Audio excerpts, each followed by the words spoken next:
You're now listening to CNI Jerusalem Calling, your source for unfiltered U.S. Mideast talk radio. I'm your host, Dr. Faye Williams, and I want to invite you to go to our website from time to time at www.cnionline.org. That's www.cnionline.org. It's a great source for information, too.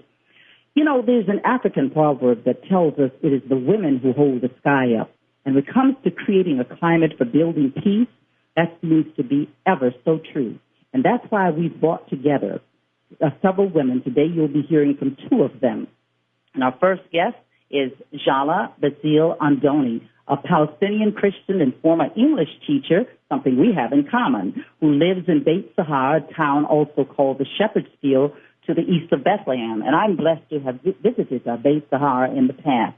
Having traveled to the Middle East a lot and met a lot of people, I can certainly relate to the life that Jala probably lives, but she's going to tell us about that. She was studying English literature at the University of Jordan when the Six-Day War broke out in 1967. This marked the beginning of the occupation of the West Bank, resulting in separation from her family for 2 years.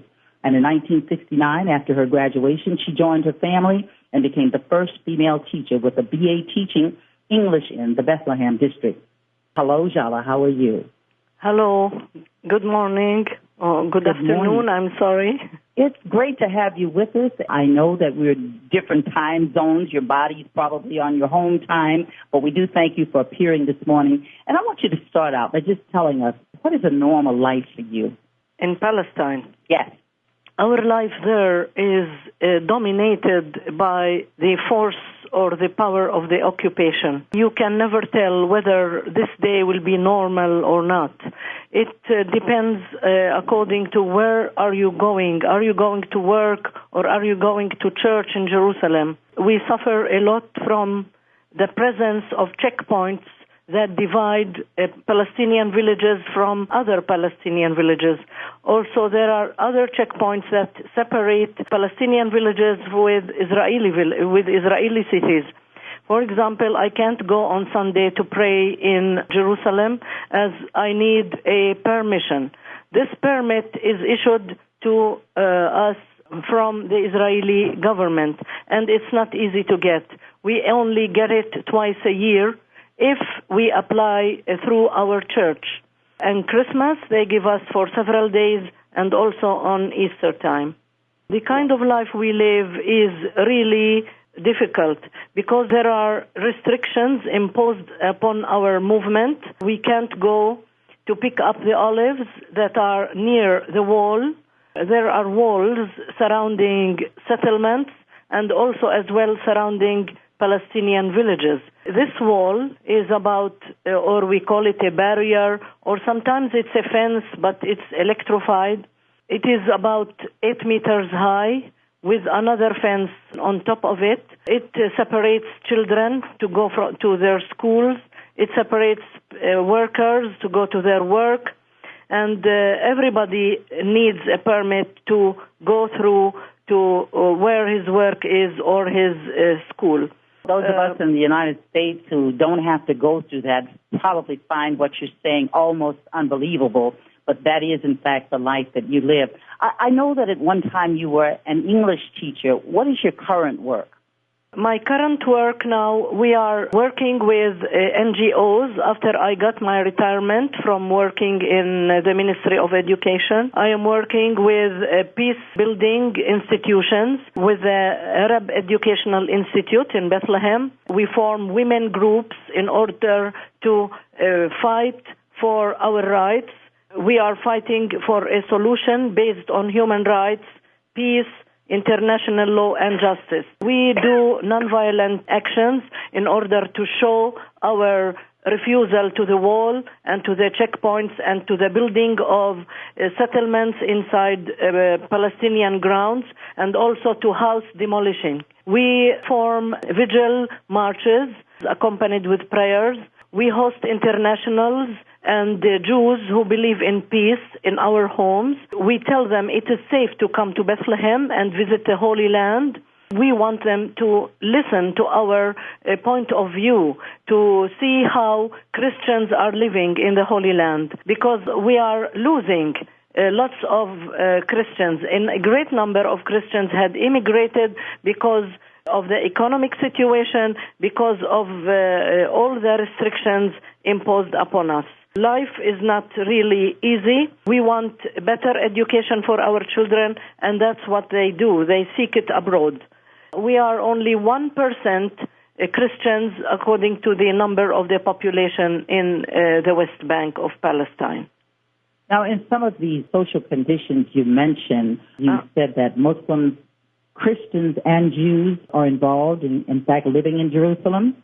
We form a group of Christians and Muslims together because in Bethlehem we live peacefully with each other. We have no problems at all because we don't have extremists. When we have time or when we get a permit, we meet with our Israeli friends in Haifa or in Jerusalem. It doesn't happen on a regular ground, and if they want to come and visit, it is illegal for them to come and visit. They come from back roads, and we meet on the borders. We meet in schools or in institutions that give us the opportunity to meet.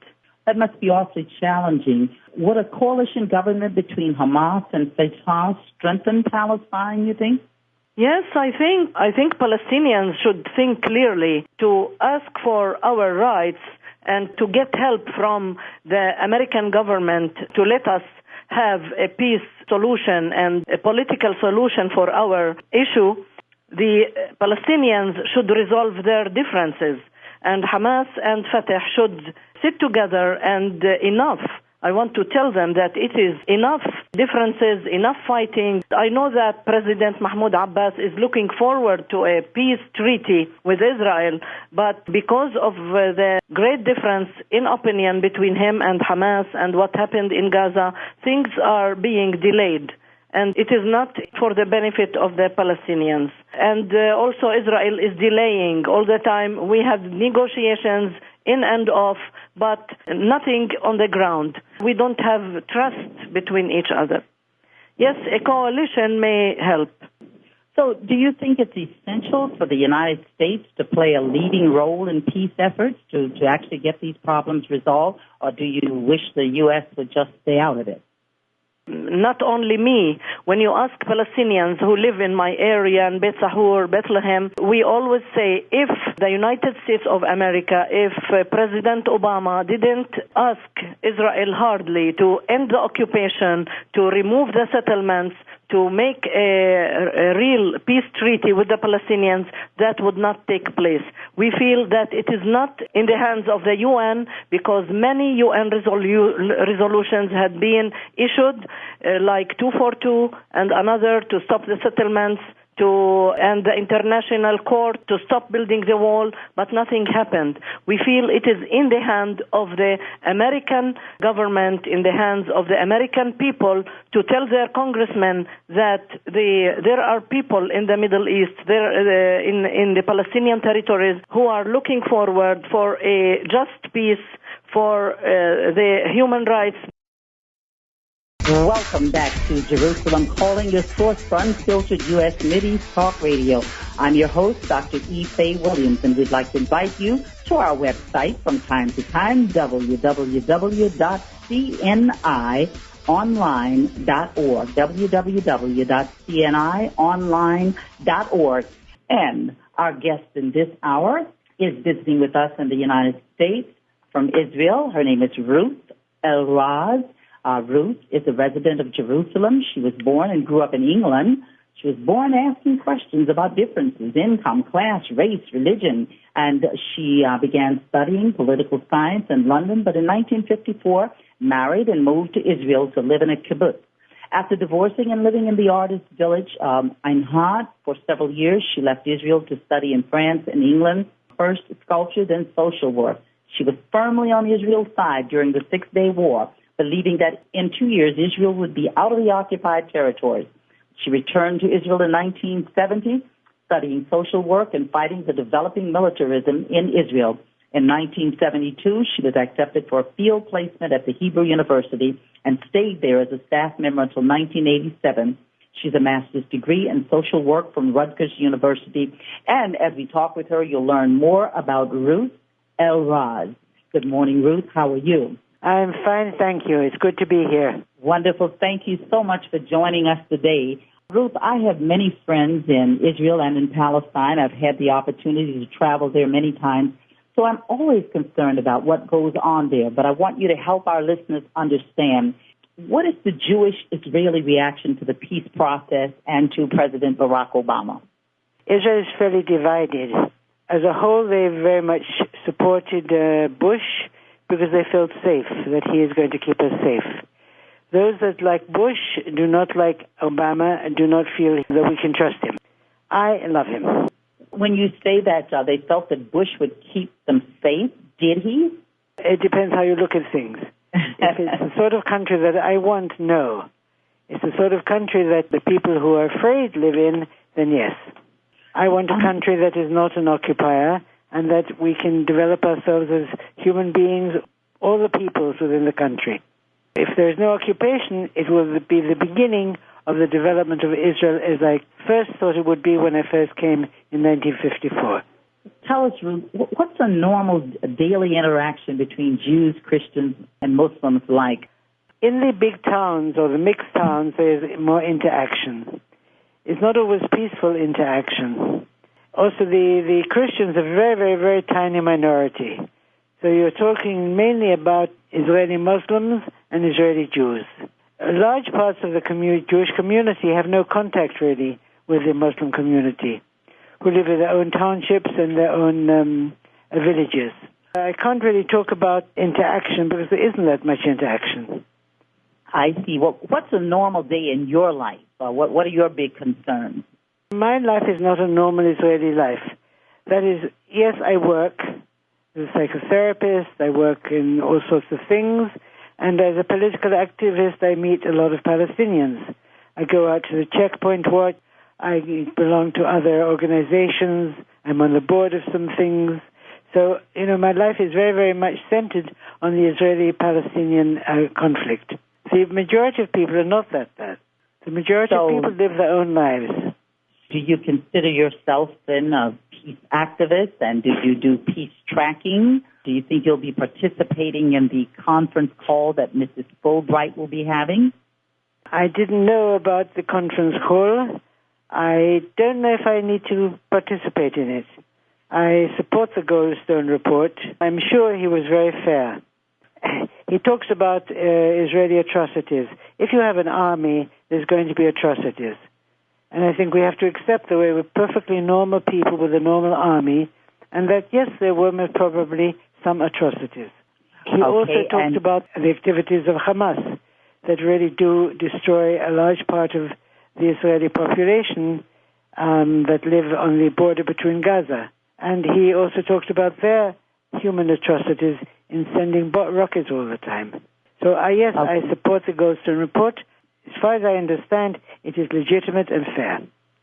The rockets and the challenges brought about by the Palestinian-Israeli conflict must be awfully unsettling to your family and many of your friends, and I assume you want to see this conflict resolved. That is a British understatement. Yes, I very much want to see it. I figured as much. Now, do you think a shared Jerusalem is a viable option if proposed in negotiations? I very much believe in a shared Jerusalem. I belong to an organization called the Jerusalem Link, the Israeli side of which is Bat Shalom, Daughter of Peace, and we have a Palestinian side, the Jerusalem Women's Center. And we were the first people that came out with the concept of a shared Jerusalem, 2 states with a shared Jerusalem. There is a Palestinian side to it and an Israeli side. We're not going to have a wall. We don't expect some sort of fence between them. Okay, but there's freedom of movement, and yet it's like, 2 boroughs in a county. They will definitely be the model for peace. What's your reaction to Operation Cast Lead, and do you think it was necessary? It's a very difficult question, impossible to answer in one sentence. Was it necessary? That is the point. If you just look at Israel supposedly leaving the Gaza Strip and the Gazan reaction of shooting rockets at Israel, I would say it's necessary. But the question is how they left and why they left. And when they left it leaving Gaza in a prison. And I certainly can understand, although I don't support because I don't think violence is ever going to achieve anything, but I understand the Palestinian reaction in Gaza, which is like a shout, help us do something, get us out of this. We've already talked about the Goldstone Report a little bit, that perhaps it is legitimate. What do you see as the biggest stumbling block to getting it passed in the United Nations? For once, I have no answer. I don't know the structure enough. Presumably, if the major powers agree to having it accepted by the United Nations, it will be accepted, which means England, France, the United States maybe above all. That is a real political question that has nothing to do with the underlying subject that interests me. As a member of Checkpoint Watch, have things gotten better or worse in regards to IDF treatment of Palestinian pedestrians? One of the things that's got worse is that they have these big, airport terminals. You can't really see what is happening on the Palestinian side as the Palestinians come through to work or to school or for medical causes. They certainly, many times they're inefficient. Palestinians have to go and sleep on the Palestinian side. They can only go through at 5 a.m, and it doesn't always open on time. Welcome back to CNI Jerusalem Calling, your source for unfiltered U.S. Mideast Talk Radio. I'm your host, Dr. Faye Williams, and I want to invite you again to view our website at www.cnionline.org. That's www.cnionline.org. This is our final segment, and we have our two guests, Ruth El-Raz, and we have Jala Andoni with us. We're also joined at this time by CNI President Eugene Byrd. Hello, Gene. I wanted to ask the question, how do we get better communication between Israelis and Palestinians, particularly between Israeli and Palestinian women who are not a part of the peace process so far as we can see? Is there any chance of having video conferences across the wall between, let's say, paired cities like Beit Zahur and Haifa with audiences of women who will track the peace, not just have a single program, but continue to work on the peace negotiators themselves? Ruth, would you like to take that question? It sounds simple, but it really is very, very difficult. It's not legal, really, to communicate. I can't go to a Palestinian, to Bethlehem or to Ramallah.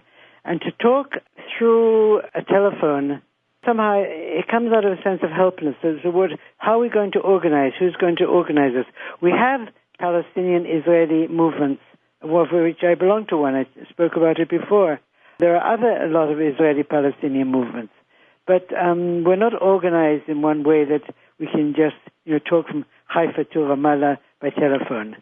I'm not quite sure what it would achieve. I don't think it would affect our government, unfortunately. Our government will be affected only if we get 200,000 people in the main square in Tel Aviv demanding end to occupation. Thursday, October 1st of this year, the Secretary General of the United Nations called for boosting women's participation in peace efforts. And I said Secretary General Ban Ki-moon highlighted the need to strengthen the involvement of women in the peace processes worldwide. And I was asking if you thought this would have any impact in your area. I think women are more concerned about these days than some men, not all men, of course, especially because this is connected with their being mothers, being daughters, sisters, etc., being concerned for the security of their family, especially in our area, because the question of the gender is there. We see more men in the Palestinian legitimate council than women. And the voices of men all the time are heard more than the voices of women. So we have a struggle. Through the centers that we go to, WIAM Center, which is a center for resoluting conflict and conciliation, and the Alternative Information Center, which also we go to. We try to raise our voice and try to write about ending the occupation and having peace in the area. And of course, we support whoever support the women's movement. Women, I think, have a tendency to work closely with a lot of humanitarian organizations, and I'm blessed to work with a woman by the name of Swanee Hunt on several fronts, mainly on involving more women in politics here in the United States. She wrote a book that I would commend to any of you to read called While Men Make War, Women Wage Peace. And I am, as said, blessed to work with her. I think it's an interesting book to read for both men and women. And perhaps when we have more women involved, we can resolve some of these conflicts. So I think women have to keep on pushing no matter where you are. We're going through the same thing here in the United States, trying to get more women in the political process, hoping we can play a greater role in resolving some of these conflicts around the world. We know that when women are elected, we find that with few exceptions, they make big differences, particularly in the area of conflict resolution. Jean, did you have a comment that you'd like to make about either of these subjects, about the involvement of women in particular? I'm, of course, a man, so I shouldn't be making any comments about the involvement of women. Oh, you have our permission, doesn't he, Ruth and Jala? My observation is that there have been very few women involved in the Israel-Palestine peace process. I can name a handful, and they've always had very secondary role as spokespersons and so on. I think it's time for the women to assert themselves and go to the leadership and lobby for a woman to be put on the peace teams that are negotiating.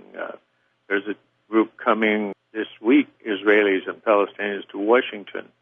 I don't know whether there are any women on that, but I don't think so. I think it's time for women to stand up like the Liberian women did and said, enough. We want to have peace, and we know how to describe peace as you have a life and we want a life. That's the basis of it. And then from there on, you get negotiations on specifics. But can I make a comment? Of course, here at CNI are encouraging the administration to recognize Palestine now just the way that Israel was recognized, without specifying borders, and let the negotiations... Women are at the forefront of the anti-occupation movement, or so-called peace movement. But that doesn't mean that our government or our civil service is going to enable us to take part, an active part, in the negotiations. Yes, we're for it. We try, but we don't get there. I want to thank Ruth and Jala for being our guests today. I want to